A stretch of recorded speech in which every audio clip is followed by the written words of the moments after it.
On December 11, 1919, Amtrak number 66, the Night Owl, just departed Union Station at 10:30 p.m. The Night Owl was Amtrak's overnight service in the Northeast Corridor and was scheduled to arrive at Boston South Station at 8:35 a.m. on the Central Trail.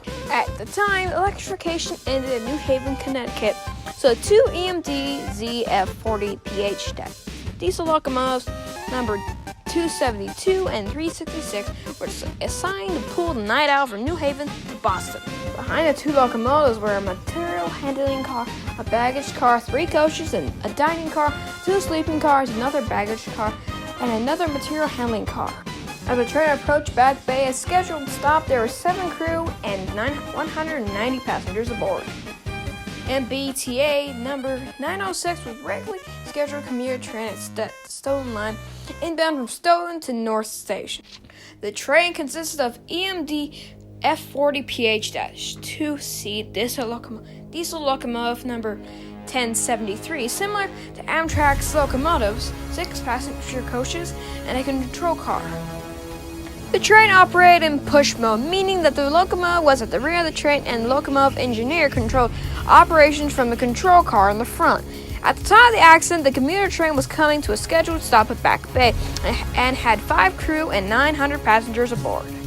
The western approach to Back Bay is a triple-track tunnel with tracks number 3, 1, and 2. The MBTA train was on track 1, the Night Owl was on track 2. The 2 tracks are immediately adjacent with no barrier between them. At the time, the maximum speed for all 3 tracks was 30 miles per hour. The lead Amtrak locomotive 272 entered the curve into Back Bay at 76 miles per hour, more than twice the maximum allowed speed. At 8:28 a.m., the locomotive left the tracks and struck the MBTA locomotive on the adjacent track.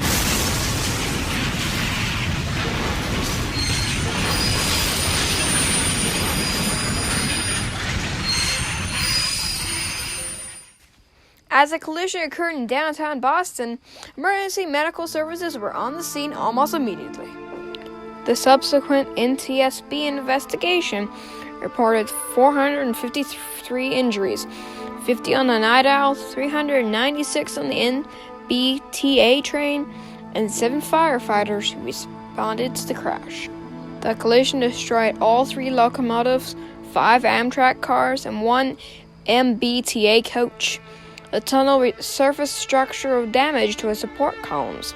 The earth-mouthed street immediately above the tunnel had to be resurfaced during the collision. The 2 trains jackknifed and created a hole in the street. Altogether, the total damage was estimated at $14 million, not including personal injury claims.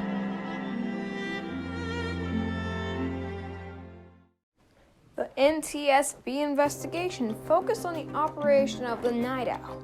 2 crewmen had been in the cab of the lead locomotive: Willis E. Copeland, the engineer, and Richard Abramson, an apprentice engineer. Abramson was operating the locomotive under Copeland's supervision for the entire trip.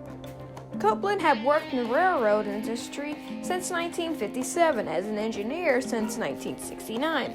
As a road foreman for Amtrak in 1979, he ignored several stop signals and almost reached an open drawbridge at Pelham Bay. Only an automatic derail prevented a more serious accident. Amtrak fired Copeland over the accident, but he was rehired in 1983.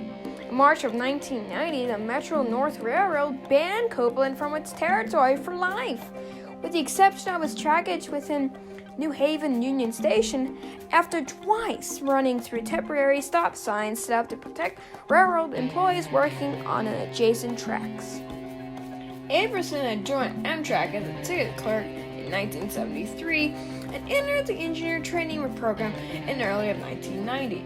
He had made 2 round trips around the territory as part of his training program. Copeland was personally acquainted with Abramson, but had supervised other apprentice engineers. Review of the train's event recorder showed that the Night Owl had exceeded the maximum authorized speed of 100 miles per hour, apparently to make up for lost time between New Haven and Boston.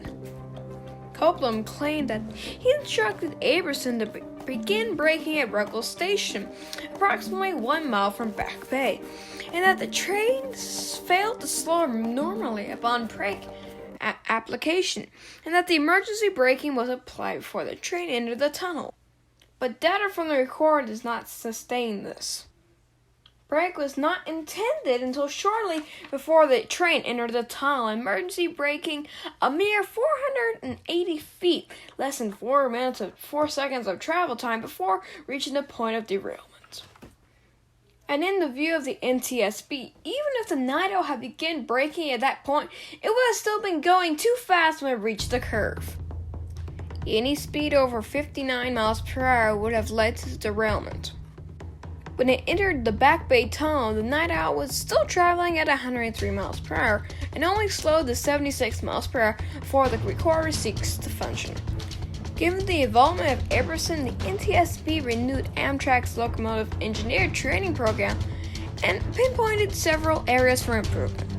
Aberson was learning the New Haven-Boston route even as he was learning to operate the locomotive itself. Locomotive engineers who were to supervise apprentices did not receive special training or instruction for that task. The NTSB raised particular concerns about Copeland serving in the role, given his service record. The NTSB found that Amtrak was entirely at fault for the accident, and that the probable cause was Aberson's failure to brake in time and Copeland's failure to supervise him properly. The NTSB also faulted Amtrak's supervision of its engineer training program and a lack of warning devices at the curve. The NTSB later amended its findings to remove specific reference to Aberson. The amended probable cause blamed Copeland for failure to properly supervise and to ensure the train was braked in time. Amtrak fired both Aberson and Copeland. By 1992, Amtrak had installed automatic warning devices which would brake a train approaching the curve too fast. Even though it was 30 years ago, this will remain in our hearts and thoughts forever.